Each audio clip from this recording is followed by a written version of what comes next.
Hey everyone, welcome to our YouTube channel PT Center. এর আগে আমরা নাম্বার সিস্টেমের ওপর দুটো ক্লাস করেছি। আজকে আমাদের তৃতীয় নাম্বার ক্লাস, যেখানে আমরা ইভেন নাম্বার নিয়ে কথা বলবো। যে ইভেন নাম্বার কি? ইভেন নাম্বারকে আমরা বাংলায় জোড় সংখ্যা বলি।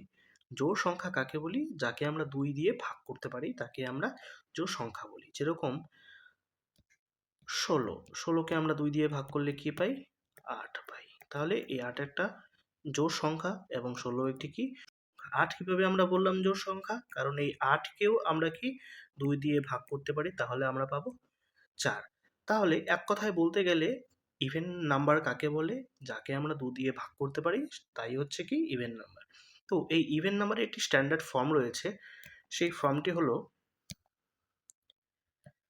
2n। এই ফর্মটি হচ্ছে ইভেন নাম্বারের স্ট্যান্ডার্ড ফর্ম।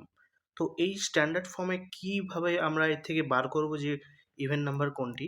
যেমন ধরো এই 2 এবং n হচ্ছে নাম্বার, এর জায়গায় যে কোনো নাম্বার যদি আমরা বসাই, যেমন ধরো 3 বসালাম, তাহলে কি আসবে? 6। তাহলে এটি একটি ইভেন নাম্বার। সেম ভাবে যদি আমরা এই n এর জায়গায় 5 বসাই, তাহলে কত হবে? 2 ইন্টু 5, তাহলে হচ্ছে 10। তাহলে এটাও একটা জোড় সংখ্যা। তাহলে এবার n এর জায়গায় আমরা যদি 9 বসাই, তাহলে হচ্ছে 18। এই 18 একটি কি ইভেন নাম্বার। তাহলে বোঝা গেল এখান থেকে যে ইভেন নাম্বার কি। এবার ইভেন নাম্বার কি কি হতে পারে? ইভেন নাম্বার নেগেটিভ হতে পারে, ইভেন নাম্বার পজিটিভ হতে পারে। ইভেন নাম্বার যদি নেগেটিভ হয়, যেমন ধরলাম আমরা -8, এটি একটি নেগেটিভ ইভেন নাম্বার। এবং পজিটিভ ইভেন নাম্বার কি? +8, -2, +2, -16,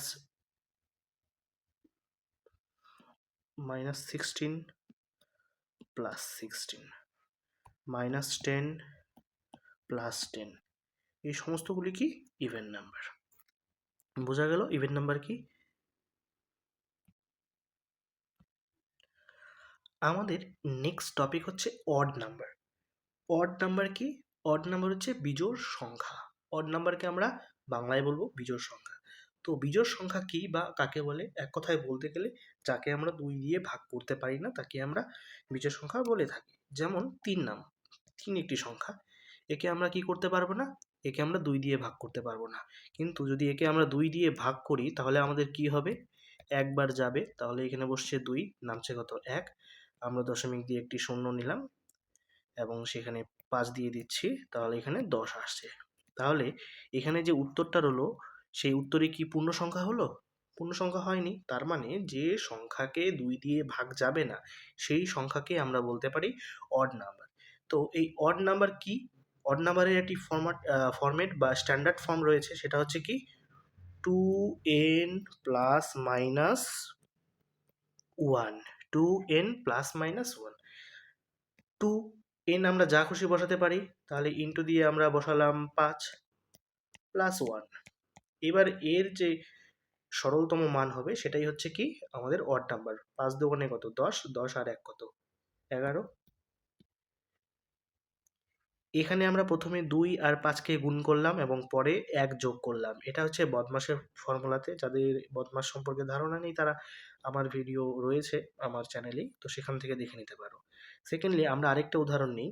যদি আমরা এখানে 2 গুণন 7 যোগ 1, তাহলে এটা কি হবে? 7 দোকানে 14 আর 1 15।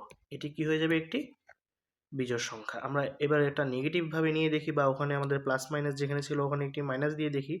তাহলে 2 গুণন 9 বিয়োগ 1, 9 দোকানে 18 বিয়োগ 1, তাহলে কত হইল? 17। তাহলে এটি একটি অড নাম্বার হয়ে গেল। বোঝা গেল? তো আজকের ক্লাস এই পর্যন্তই। নেক্সটে আমরা আরও ক্লাস নিয়ে আসবো, এটার কন্টিনিউ করব। তো চলো, দেখা হচ্ছে পরের ভিডিওতে।